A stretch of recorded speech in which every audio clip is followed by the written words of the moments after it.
Welcome to the In the Eagles Nest podcast with host Brady Ebanks, a podcast about all things in clay sports.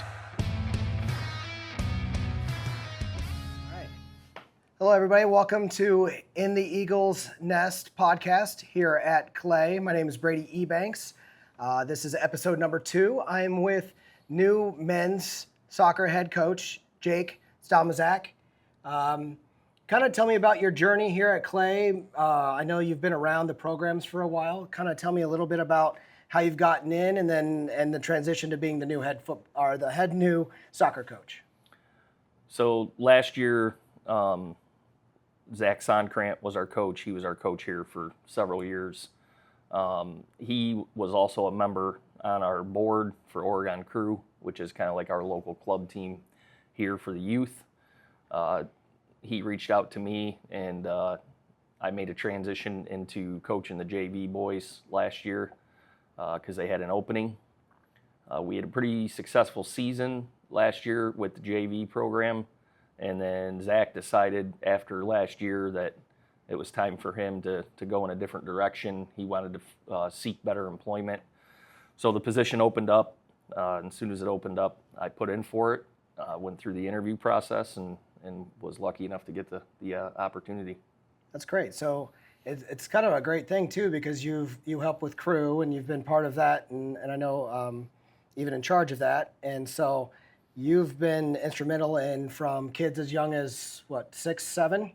Yeah, I mean we start with our academy level kids 4 or 5 years old. Okay. And then they can transition into the 4v4 stuff shortly after that, around ages 6, 7, and then we go into full blown 7v7, 9v9, and then to 11v11. So it's full program all the way up, from the beginning up until high school.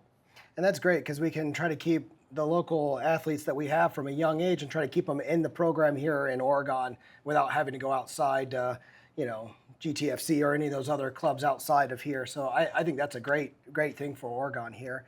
And I know tonight you were supposed to have your first game, and that actually got canceled because all the rain we've had, and St. Mary's had to cancel because their field is underwater.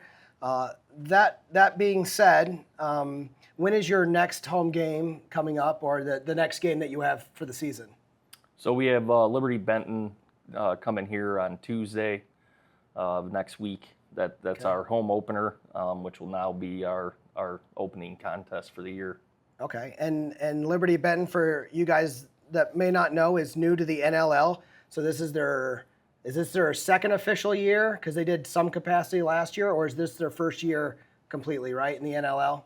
To my knowledge, it's their first year with, okay. Especially from the soccer side of things. They're not familiar to me. We've played Liberty Benton on different levels, and people shouldn't sleep on Liberty Benton. They're a good program. They have most sports that they're in, they have nice facilities. It's a good school district, and they're gonna make waves in their first year. So it's definitely not somebody we're taking lightly. We've talked about them quite a bit throughout the summer, being one of the better teams that are going to push us for the division. So we're going to be ready to go come Tuesday. Okay. And to back up a little bit, I know you've had a long summer program with a lot of these kids. They've been, lifting even as early as the winter and speed training and everything else. I've seen them out on the field and everything. Tell me a little bit about how the summer's gone for you and kind of that process that your athletes are going through the course of the summer going into the beginning of this season. Summer was really good. We had good numbers. This year, I think we're sitting at around 35, 36 kids in the program, which is up from last year. We have a really strong sophomore class. We have a lot of returning juniors, and we have 9 seniors coming back. So we're, summer, a lot of the boys already knew what to expect coming in. With myself being new, there was some, changes to what we were doing. We started lifting earlier, and then we got out into open fields. This year they got a lot more exposure with game minutes, doing some summer stuff with, we went to 795 Cup over in Genoa to get some games in. Okay. And then the following week we went over to Strongsville, played 5 games in 2 days there. And then we've had scrimmage against Swanton and Toledo Christian, so leading up to this week. So we have gotten the game reps in to try to work the kinks out. I think the boys are starting to glue. They're starting to understand, the philosophy and the concepts we're trying to teach. And I think going forward, we're just going to continue to get better leading up to playoff time. Is there any of the boys that you've seen really progress over the summer that maybe weren't necessarily the one that you thought they were going to be, but progressed even better and as really somebody to watch this upcoming year? Yeah, we got quite a few boys that are in good positions to have big years. I feel one that stands out to me that I think is going to have a really big year that a lot of people probably don't know is junior. He's a returning junior varsity player, Chase Thompson. He plays defensive center mid for us at the 6th position. And, last year I don't think as a sophomore, he was playing varsity. He was a little bit smaller. I don't think he scored all year.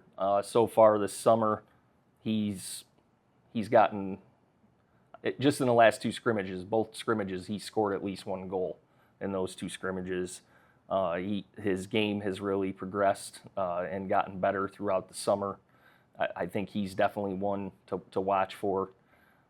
Obviously, we have Nikolai Cholwin coming back, who's a senior. He's like what we would consider our star player. He plays at a high level outside of high school. On the club level, he plays with MLS Next.